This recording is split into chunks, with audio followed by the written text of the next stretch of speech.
পুরো বিষয়টি আপনি জানেন যে মোটামুটি মানে গোপালগঞ্জ আওয়ামী লীগের আজকের যে পত্রিকা রিপোর্টে এসছে, গোপালগঞ্জ আওয়ামী লীগের গ্রাম পর্যায় থেকে নেতাকর্মীদের নিয়ে আসা হয়েছে, সেখানে একটা প্রস্তুতি নিয়ে একটি সমাবেশকে কেন্দ্র করে সময় হতে দেওয়া হলো না, এবং সেখানে এত ধরনের সহিংসতা, এটাকে মূল্যায়ন করবেন কিভাবে?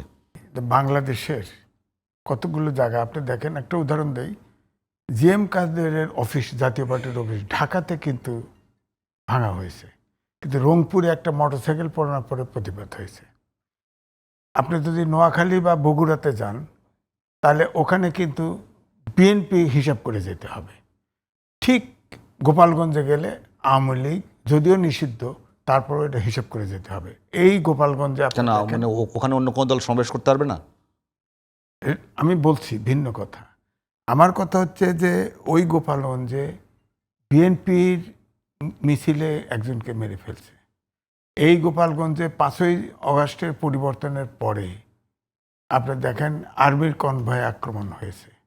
আর্মিতে তাদের কম পিটায় না, ওটা ঠান্ডা ছিল, ঠান্ডা হয়েছে। এরপরে গোপালগঞ্জে যখন গেলেন, ধরেন ছাত্রদের, এবং আমি উপর দিকে বলছি ছাত্ররা, এই যে এনসিপি যখন এটা বলছে যে গণঅভ্যুত্থান পদযাত্রা মানে জুলাই পদযাত্রা, এখানে এসে বলা হলো road to march to Gopalganj. আর তার আগের দিনে আপনি খেয়াল করে দেখেন, আগের দিনে মাস মিডিয়াতে অতি উৎসাহীরা বলল টুঙ্গিপাড়া ঘুরিয়ে দিতে হবে। দ্বিতীয়ত আপনার সার্জিস আলম আগের দিন একটা স্ট্যাটাস দিয়েছে, আমার কাছে লেখা আছে, যে স্ট্যাটাস দিল যে আমরা যদি জীবন নিয়ে বেঁচে মুজিববাদ ওখানে ইয়ে করে দিবে, ধ্বংস করে দিবে, এবং মুজিববাদ। এটা তো তাদের পুরনো বক্তব্য। আমি না, এগুলো বলছে না, পুরানো না, বলছে সেটা তাদের পুরনো মুজিববাদের বিরুদ্ধে তারা যাবে, মুজিববাদের কবর রচনা যাবে, কবর রচনা, ওখানে কবর রচনা ওই দিনে ধরে তারা তো ওখানে যাচ্ছে। আমার বক্তব্যটা আমি বলতে চাচ্ছি যে আপনি বলছেন যে জুলাই পদযাত্রা, ওখানে যায় আপনার এটার টাইটেল বদলে গেল কেন? তার মানে এটা হলো একটা উস্কানি। এর আগে মাস মিডিয়াতে অতি উৎসাহীরা বলল, তারপরে সার্জিস একটা দিল যে আপনারা সব মার্চ করেন এখানে, মানে টুঙ্গিপাড়াতে। তো এই জন্যেই এটা হলো একদিক।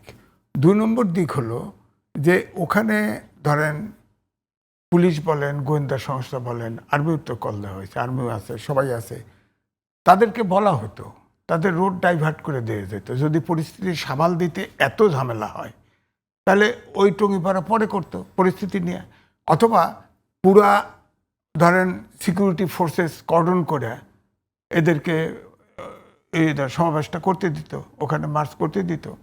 কারণ তাদের যে ধারণাটা তৈরি হয়েছিল যে হয়তো 32 নম্বরের মতো টুঙ্গিপাড়া শেখ মুজিবের মাজারও ভেঙে দিতে পারে, এরকম একটা হাই ফুটছে, যার ফলে এটা হয়েছে। তো আমার বক্তব্য হচ্ছে এখানে আমি বলবো, এই হাইপটা কি কোনো পক্ষ থেকে ঘোষণা করা হয়েছিল? এরকম তো আমরা দেখি না। অতি উৎসাহী মাস মিডিয়াটা বলছে। আর সার্জিসের স্ট্যাটাসটা দেওয়া ঠিক হয়নি ওই মুহূর্তে, আগের দিন এই স্ট্যাটাসটা দেওয়া ঠিক হয়েছে বলে সবাই আসেন এরকম কল দিয়েছে, তো এটা উচিত হয়নি। তো আমি এই জন্যে বলছি যে এটা একটা, আমি বলবো যে এটা অনেকটাই বলবো, যদি এনসিপির পক্ষ থেকে বলেন তারা প্রপারলি বিষয়টা মুভ করে নেই, এক। আর সরকারের পক্ষ থেকে বলবো, সরকারই তো বলবো, পুলিশকে তো আলাদা দায়ী করার অর্থ নেই, যে গোয়েন্দা সংস্থা এইটা ভালোভাবে চিন্তা করা উচিত ছিল, অথবা ধরে নিতে পারি যে এখানে একটা গোলমাল ঘটুক, হ্যাঁ, অথবা সরকারের পক্ষ থেকে, যেমন আজকে আপনার স্বরাষ্ট্র উপদেষ্টাও বলছে যে আমাদের গোয়েন্দা তথ্য ছিল, তবে এরকম ঘটনা ঘটবে এমনটি ছিল না, হ্যাঁ, তাহলে তারা নিরাপত্তা নিতে পারতো, ভাবটা এমন। এই জন্যই বলছি যে আসলে আমি বলবো এনসিপির দূরদর্শিতার অভাব, এবং দ্বিতীয়ত আপনার সিকিউরিটি আইন শৃঙ্খলা বাহিনীরও মানে অযোগ্যতায় এই ঘটনাটা ঘটছে। এটা খুবই দুঃখজনক, এটা হওয়া মোটেই উচিত হয় নাই। কারণ ওখানে কিন্তু আমি বললাম বড় দুটো ঘটনা, এছাড়াও ঘটনা ঘটছে। এটা তো যাই বলেন না কেন, এটা তো ধরেন আওয়ামী লীগের আপনি অ্যাক্টিভিটিস নিষিদ্ধ করেছেন, স্থগিত করেছেন, কিন্তু কর্মীরা তো যায় নাই। আর গোপালগঞ্জ বেল্টটাই হচ্ছে এরকম, আমাদের দেশের অনেকগুলো জায়গা আছে, বড় বড় দল, ছোট দলের কিন্তু আছে, সাপোর্টার বেশি। সেখানে গোপালগঞ্জে যাওয়ার সময় আপনার প্রস্তুতিটা ঠিক মতো নিয়ে যাওয়া উচিত। তার মানে মারামারি না। আমার কথা হচ্ছে যে এনসিপি সরকারকে ইনফর্ম করে সরকার ওখানে নিরাপত্তা দেওয়া উচিত ছিল, আইন শৃঙ্খলা বানিয়ে। এখন তো ফ্যাসিস্টের দোষর আছে, এই দোষ দিলে তো হবে না 11 মাস পরে। আপনার একটা পার্টি মিছিল করতে পারবে না, একটা পার্টি পদযাত্রা করতে পারবে না। এই পরিস্থিতি না থাকলে তাহলে কি লাভ বলেন? এখন তো বলাও হচ্ছে যে এখানে ফ্যাসিস্টের দোষর আছে, এই জন্য এটা হয়েছে। এগুলো কয়ে তো 11 মাস পরে এটা কয়ে লাভ নাই। তো এই জন্য অনেকে এও বলতেছে যে এমন একটা পরিস্থিতি, ওখান থেকে ওই এনসিপির থেকে বলা হয়েছে যে এই পরিস্থিতিতে নির্বাচন হবে কি করে। এটাও খোঁজা হচ্ছে যে এই পরিস্থিতিটা তৈরি করা হচ্ছে যাতে নির্বাচন পিছানো যায় অজুহাত দিয়ে। এই তো আপাতত এইটি বলি।